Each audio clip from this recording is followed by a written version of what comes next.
Et on enchaîne avec le coup de fil du matin. Vous êtes bien sur Sud Radio et forcément Sud Radio, c'est la radio de la Coupe du Monde du rugby. Et demain soir à vivre sur Sud Radio, c'est le 15 de France contre l'Écosse. Deuxième test match des Bleus à moins d'un mois de la Coupe du Monde à domicile. Et pour en parler, qui de mieux que le journaliste rugby Sud Radio, Alexandre Priam. Bonjour Alexandre. Bonjour Marilyn, bonjour Benjamin, bonjour à tous. Bonjour Alexandre et merci d'être avec nous ce matin sur Sud Radio. Vous serez aux commentaires demain soir pour nous faire vivre ce match. Une semaine après la courte défaite en Écosse avec, il faut le dire, une équipe largement remaniée. Là, c'est le retour des tauliers véritablement, Alexandre, demain. Oui, les cadres effectivement seront sur le terrain. C'était pas forcément prévu par Fabien Galtier, qui avait, je pense, imaginé de les faire rentrer, on va dire, dans le circuit des tests matchs un petit peu plus tard. Et là, ils seront sur le terrain effectivement. Antoine Dupont, Romain Ntamak sera là, Thomas Ramos aussi pour les Toulousains notamment, Julien Marchand, Dorian Aldeguerri. Voilà, effectivement, il y aura que des cadres quasiment sur le terrain. Un seul rescapé sur le 15 de départ, c'est Paul Boudouan, le joueur de La Rochelle, qui a gardé sa place. Mais effectivement, c'est un peu une surprise de voir les cadres aussi rapidement entrer en lice dans cette préparation. Ça prouve qu'elle n'est pas non plus un long fleuve tranquille, cette préparation pour le groupe France. C'est-à-dire qu'on a besoin déjà de trouver une certaine cohésion sur le terrain, de la retrouver, c'est ça ? Il y a le risque de la deuxième défaite consécutive. Ça, c'est quelque chose qui hante clairement le staff de l'équipe de France. C'est inconcevable pour Fabien Galtier.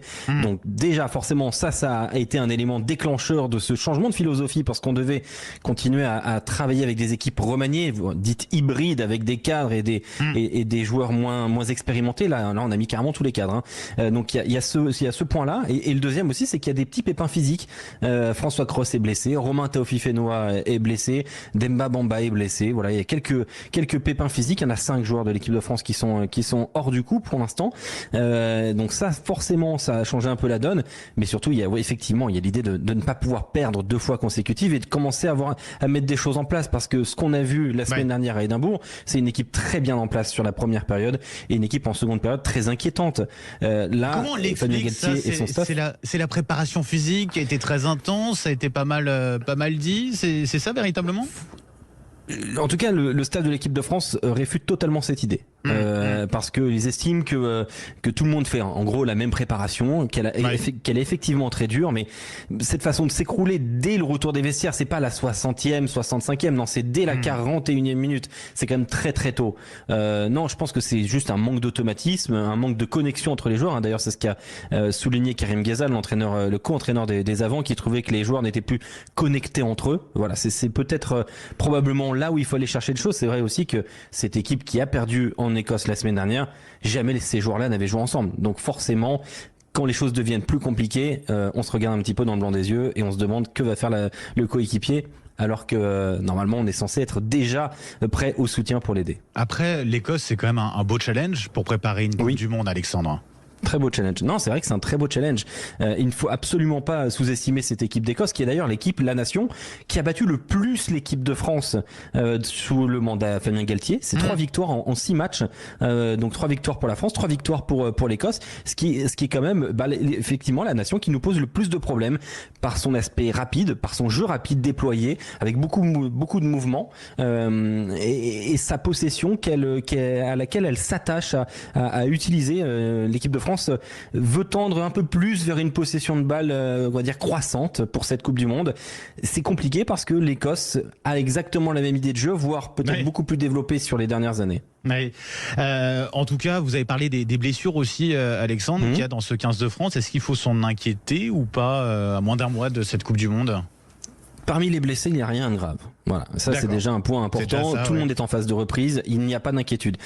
Là où il faudrait s'inquiéter, c'est que là on met les cadres sur le terrain demain soir. Et s'il y a un blessé dans les cadres, là c'est beaucoup plus important. On a le capitaine Antoine Dupont qui sera sur le terrain, qui va probablement faire 60-70 minutes.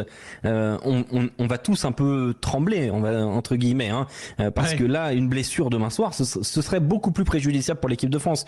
On ne remplace pas Antoine Dupont en cas de blessure comme ça, ni Romain Ntamak, ni tous ces joueurs-là. Donc forcément, Fabien Galtier joue gros.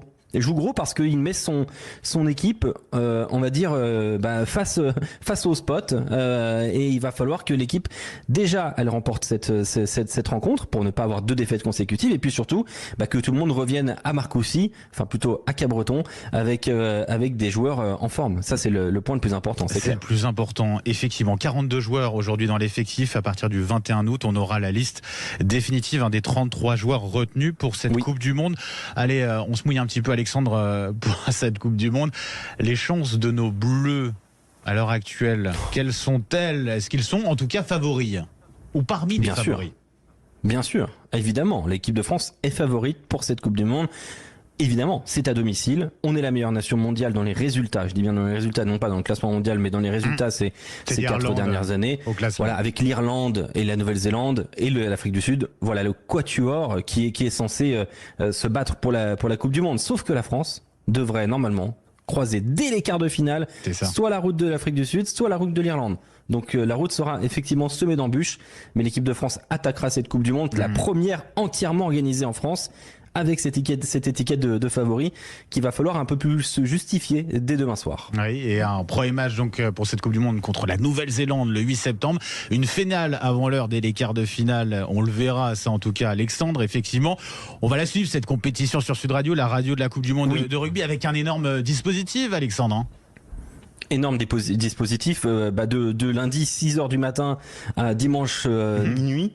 On aura du rugby, de la Coupe du Monde de rugby sur Sud Radio dans toutes les émissions, des chroniques, des émissions dédiées, des invités. On aura 7-8 consultants, Eric Bonneval, Johan Huget, Marjorie Mayence, j'en oublie, Andrew Mertens évidemment, c'est une quinzaine de journalistes qui seront sur le pont.